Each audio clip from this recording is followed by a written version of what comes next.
Hi everyone, I'm Cheryl and welcome to the Sewing Room channel, and this is your tip of the week. This is a funny looking little thing that came with my Husqvarna Viking sewing machine Sapphire. I've had that Sapphire for probably 8 years. It's a great little machine. It still works great, but I never knew what this was for.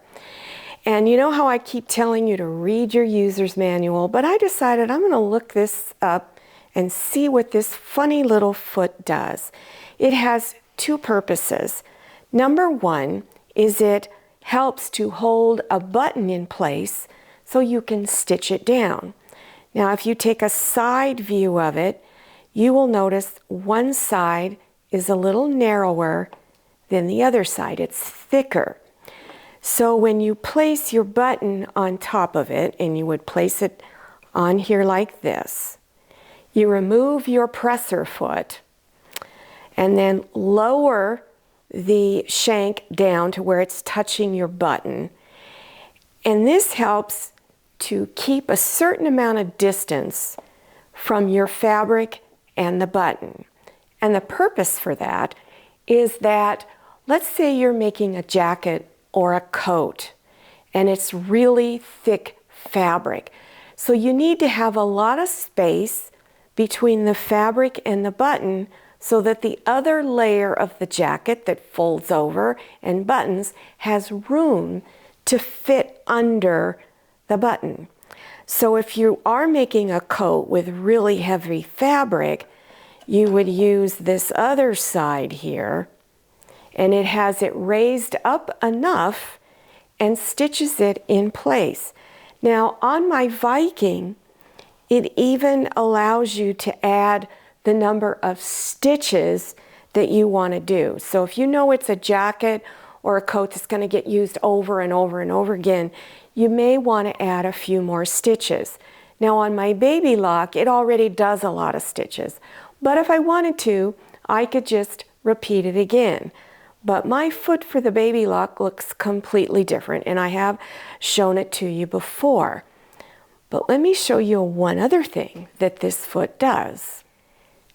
This device is placed under your presser foot when you're getting ready to go over an area that's really thick. Let's say on denim. This is denim.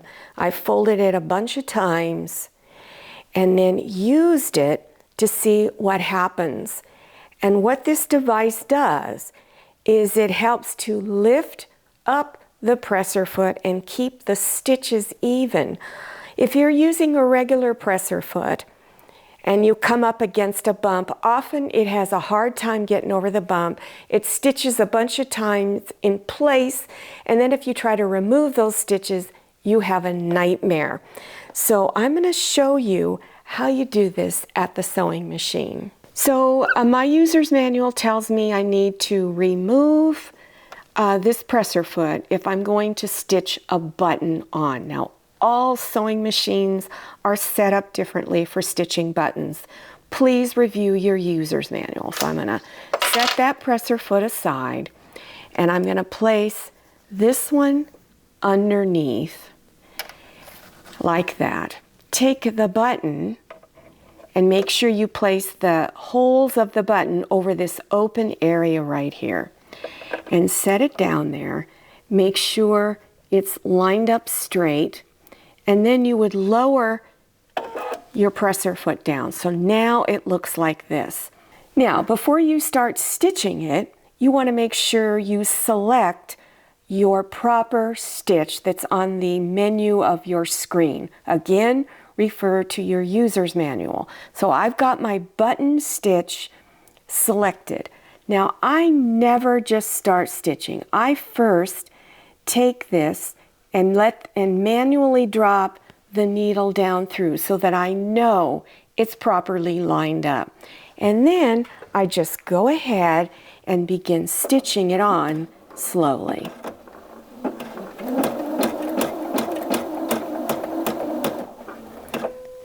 And then you can just cut and then remove it, and then you would pull that piece out and it's stitched on. So now I'm going to demonstrate how to use this to go over a thick layer of fabric. So this fabric is denim, and there's a lot of seams that crisscross in here, so it's really, really thick. It's thickest on this side. So all I'm going to do is go ahead and start stitching just a little bit.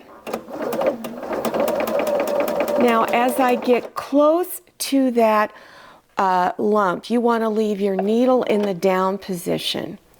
Lift up the presser foot and then insert this underneath and push it up to where it's going up over that piece, that thick part. Lower your presser foot and it will just come right up over it and not stop in place. And it just, the stitches come out just beautifully. So I tried that little tool on my Baby Lock to do the same thing, going over thick seams, and it worked beautifully. So it is a tool that you could use on other sewing machines because it's not an actual presser foot, but it acts like one just a little bit. So I tried to find this. I looked everywhere. And one of the problems with trying to find this tool is the name of it. Everybody calls it something different. In my user's manual for the Viking, it calls it a multifunctional device. Well, I looked that up on the internet and had no idea what I was talking about. I finally found it on Amazon, and this is the description of it for that. So just kind of scan along here. It was a very inexpensive piece to purchase. It ranged from, I'm going to say, $4.90 some up over $6. So the average price was this, about $5.10. So it's very affordable. I really recommend getting this tool, especially if you've been having problems like me, getting over those lumps in your fabric. So it's called a button clearance plate on Amazon. So, you know how I keep preaching to all of you, read that user's manual. Well, I learn something new every time I read through mine. This is my Baby Lock user's manual. And looking at these decorative stitches, what this is, if you use a twin needle and you put, let's say, blue in one eye of the needle and let's say pink in another eye of the needle, it duplicates and echoes that stitch.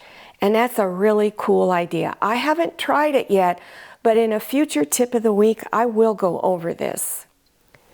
Now, how you select your twin needle mode depends on what sewing machine you have, and they're all different.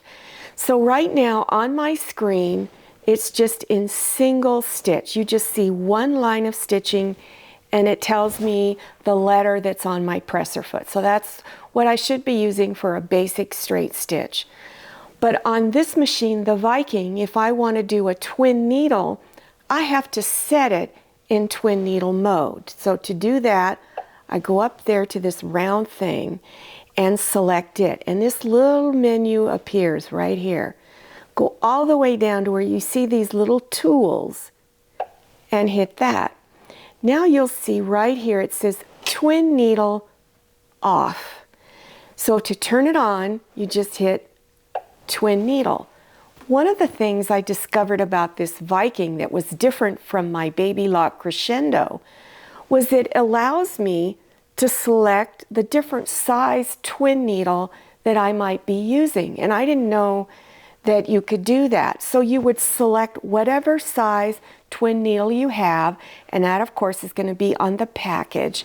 So select a size, and when you come back here, it's set to that 2.5 twin needle. So then to go back to the other menu, you just hit that, and now you see 2 lines of stitching. So you know it's in twin needle mode. When you're done, you go back just the way you got in it, hit Tools, hit Twin Needle, hit Off, and it says Off, then you go back, and now you see a single line of stitching. On my Baby Lock, it's not embedded way down like this is. It's right there on the main menu. You'll see a section where it has a single needle and a twin needle right next to it. So you either pick the single needle or the twin needle, and that's it. It doesn't ask you about any size of your twin needle. Well, I hope you enjoyed this tip of the week and that you learned something new. If you're interested in other sewing tips of the week, make sure you scroll down to the description section. Click on either Show More or the down arrow, and that section will expand open and you will see a playlist of all my tips of the week.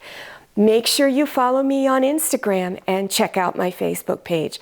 Thank you so much for watching. I'll see you next time, and happy sewing!